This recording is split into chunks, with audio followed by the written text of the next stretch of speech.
on to question 3 from Jeff.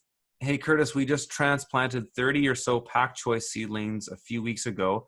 Now about a third of them have some white discoloration around the edges of the leaves. We transplanted red sailed lettuce seedlings next to the pak choi, and the lettuce immediately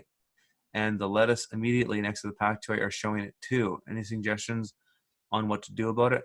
Too much water at this stage? Yeah, that sounds like it. That sounds like too much water. I'm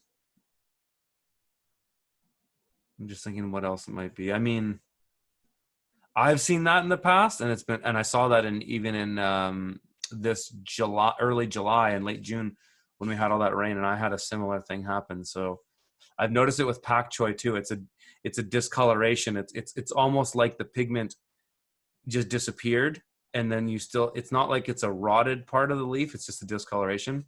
I've experienced that, and that's been what I've observed as too much water.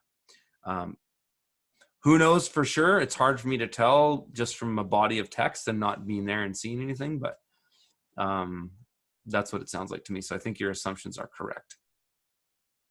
Because if it wasn't enough water at this point in the year, it would just be wilty, right? If you were suffering from not enough water, it would be really obvious, especially with greens.